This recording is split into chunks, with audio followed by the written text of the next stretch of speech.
Hi everyone! If your feed looks anything like mine, you're probably familiar with the drama surrounding Ballerina Farm. I believe it was this article that sparked a media firestorm, and most of the commentary I've seen has revolved around her Mormon trad life and whether she truly chose this for herself. I recommend watching these videos by Zelph on the Shelf and Jordan and McKay for the perspective of 4 ex-Mormons. Although Jordan and McKay touched on it a bit in their video, I want to talk about something that I haven't really seen others discuss, which is Ballerina Farm's toxic messaging regarding food and raising animals for food. Hannah Nealman and her husband Daniel's whole shtick is farm-to-table cooking for their family. That was her chosen message when she participated in the Miss American pageant 2 weeks after she gave birth to her 8th child. They have a vegetable garden, but their primary focus is the cows, pigs, chickens, and sheep they raise for food, along with sourdough bread. I haven't seen Hannah make specific health claims, but her content definitely gives off health and wellness vibes. Judging by the comments, a lot of people look to her as this health icon. The general public seems to view home-cooked meals with ingredients straight from the farm as healthy, but this is not necessarily true. And just because someone is thin, beautiful, and athletic, and quickly bounces back after pregnancy, does not mean their diet is healthy. Based on what she shares online, her diet consists mainly of red meat, lots of full-fat raw dairy, eggs, and sourdough bread. And she does not shy away from sugar either. She often makes things like jam and ice cream and cinnamon rolls. And listen, I eat these things too. Vegan, of course, but I love me some sourdough bread and homemade cookies and muffins and shit. I'm sure Hannah acknowledges that the sweets she makes are treats. But what concerns me is that her diet is perceived as so much healthier than the standard American diet because it's all made from scratch. And I doubt she acknowledges that beef, bacon, cheese, and butter are things to be avoided or minimized, just as refined sugar is, according to nutrition experts. These foods are staples in her diet, judging from what she posts. Ultra-processed, ready-made, or packaged foods are unhealthy not just because they have artificial flavors and colors and preservatives, but because they're loaded with refined flour, sugar, and fat, and lack fiber. You know what else is loaded with refined flour, sugar, saturated fat, and lacks fiber? Scratch-made Rocky Road ice cream, mozzarella-topped meatballs paired with a sourdough baguette, and buttermilk mac and cheese. If this is an accurate portrayal of what she regularly eats, her diet is absolutely horrendous. If I ate like that, I would be so fucking constipated. If you eat like this and don't have any issues, perhaps you're an anomaly, or perhaps you don't know what a healthy bowel movement looks like. Americans are so chronically constipated that many don't even realize that they are. People think that if you simply eat fruits and vegetables every day, you're golden. But a single serving of fruit with breakfast and a salad with dinner isn't gonna cut it.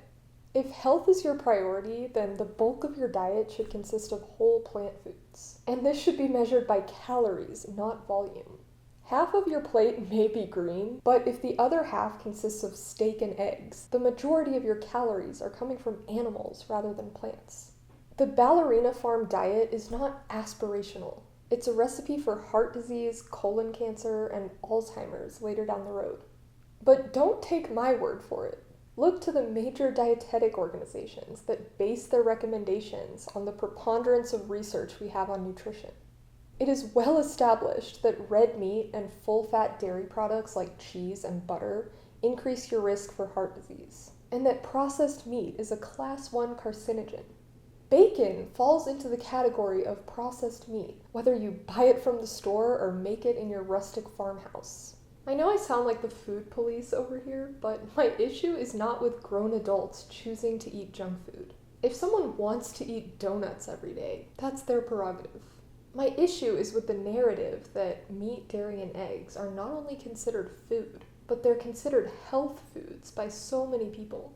People are aware that donuts are not health promoting, but few people are aware that the same is true for grass-fed beef and organic cheddar cheese. People are chowing down on animal products, thinking they're making a healthy choice. This is especially a problem when you bring children into it, and when you consider the impact on the animals and the environment. Vegans often argue that we shouldn't talk about the health angle because it takes the focus away from the animals. Ultimately, the vegan movement is about animal rights, not health. But I feel very strongly about this because this claim of necessity is one of the most common justifications people use to defend animal agriculture.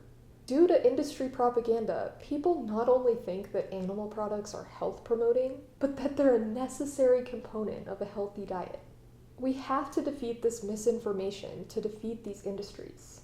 Also, I care about human well-being, and heart disease is the #1 killer in Western countries. These deaths are preventable. Again, if someone makes the conscious choice to increase their risk of heart disease by eating donuts every day, that's their prerogative. But it's a major public health issue that people are increasing their risk unconsciously because they've been deceived by industry propaganda. If anti-vax rhetoric concerns you, this stuff should concern you. The number of deaths caused by excess meat and dairy consumption far exceeds the number of deaths caused by people not vaccinating.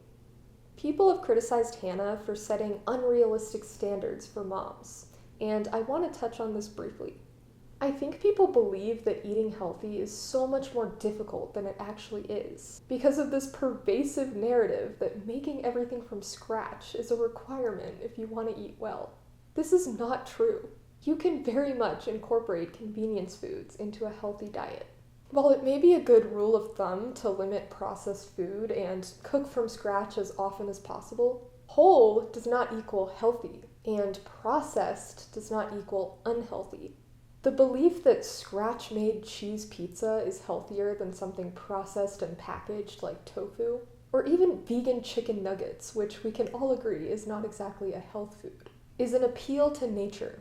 You may not have learned about logical fallacies in school, especially if you were homeschooled in a Mormon household. But an appeal to nature is a classic example of an invalid argument. There are a lot of things that are natural but very, very bad, like poison ivy and listeria. And this brings me to my next point. What the actual fuck is this bitch doing drinking milk straight from the cow's teat?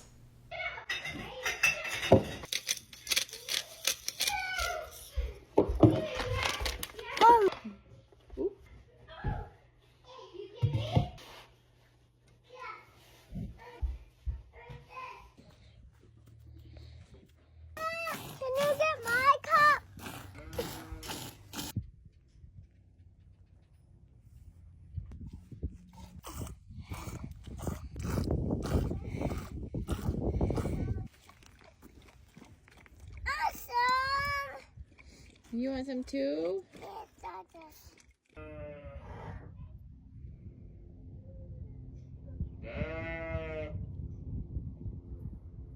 You don't have to be an emetophobe like me to recognize the dangers of drinking raw milk.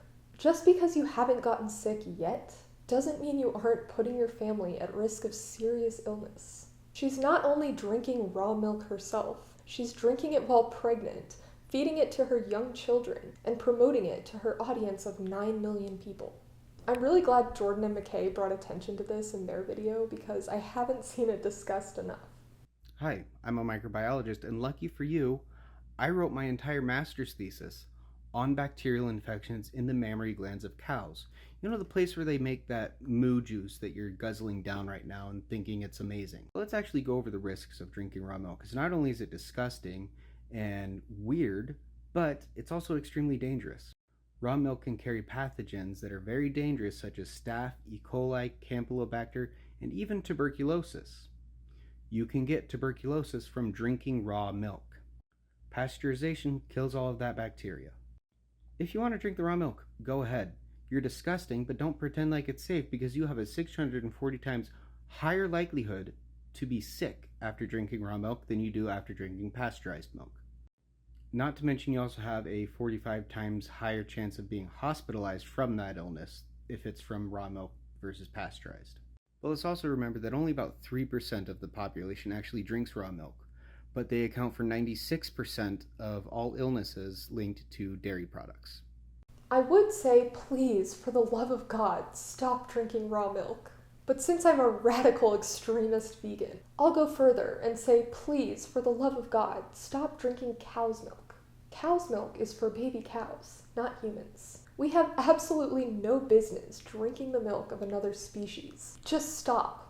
As a vegan, it's really disheartening to see this aspect of Hannah's lifestyle defended by so many as wholesome and admirable. There is nothing wholesome or admirable about breeding animals into existence to exploit and kill them. Ballerina Farm may be a step up from modern factory farms, but it's still exploitative and cruel to commodify animals in this way. Here's a post from 2020.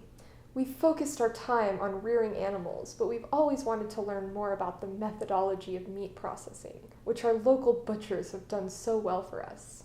This weekend we butchered a hog ourselves for in-house use, and I loved the experience. We were able to give thanks, prepare, clean, and then chill the carcass overnight. We received over 150 pounds of meat from this one hog. From here, we will cure our own hams, bacon, and learn the many different cuts and styles to hog processing. Stay tuned.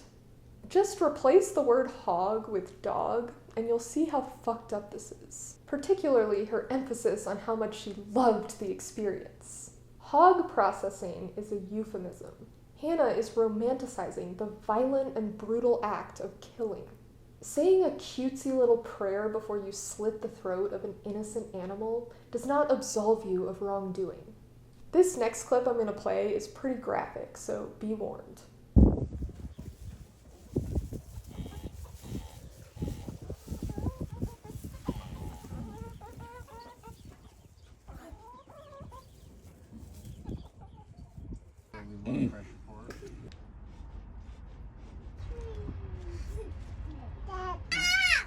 She's all tied up. What the vet said is he sutured her up. So he sewed her up to get the prolapse in. He said when she is in labor, when you see the sac starting to come out, you have to unsuture her. He tied it in a bow. You have to unsuture her, pull the lambs out, and then tie her back up. He made it sound really easy, but I know it's not going to be easy. Maybe it could be easy. Could be easy. So we're just going to really keep a close eye on her, and hopefully everything goes well. Okay, got it. Rudy, go hold her head. You open that. Okay. Okay, and okay. Yeah, she's having her baby. Get it? Got it undone. Oh, we got a hoof, Henry. Look, we got a foot. We got a foot. Because Mom's covering it. Mom? Here she comes. Here it comes, Hen. George, I don't think you need to. Hold her. No. You seen it? Yeah. Here it comes. Mama, see it. It's leg. It's a leg. Baby, her head. Oh, good job, Mama. Oh, baby. Oh, good job, Mama. Oh, good job. Oh, it's alive. It's alive. Good job, Mama. Look how tiny she is. Oh, good job. We're back home. Give me it.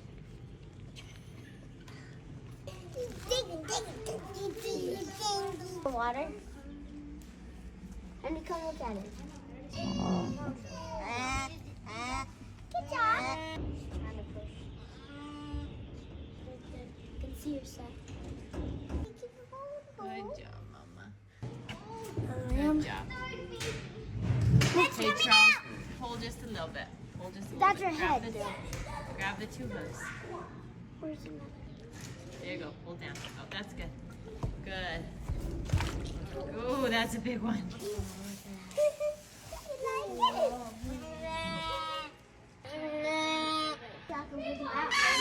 And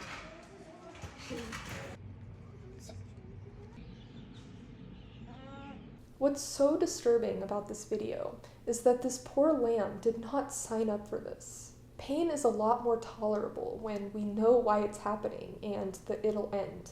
People like Hannah can endure the pain of childbirth because they chose to get pregnant and have a natural birth, and they're excited to meet their baby. Childbirth would be a whole different experience for Hannah if she was forcibly impregnated and didn't know what was happening to her or that the pain would ever stop. In the Times article, Hannah admitted, out of her husband's earshot, that she had had an epidural for one of her births that he was not present for, and it was amazing. I personally cannot relate to the desire to give birth at all, let alone without pain medication. So I do question whether she genuinely chose this for herself, or that she's following the path laid out for her by her Mormon upbringing. But on some level, she did make this choice for herself as a grown adult. This poor lamb did not. She was bred into existence for the purpose of serving her human slave masters, and she was likely forcibly impregnated. She did not choose to have babies to fulfill her own desires. Childbirth is painful enough without complications like vaginal prolapses, which are not uncommon. Hannah is inflicting suffering onto this poor animal by engaging in this disgusting tradition of animal farming. The comments on this post are truly disturbing. People are saying how beautiful and incredible, and what an amazing thing for her children to witness. Like, what the fuck? She is teaching her children that a female's God-given purpose is to bring life into the world, and we are to endure the pain, and that animals like sheep are created to serve us. These are not values we should be instilling in our children.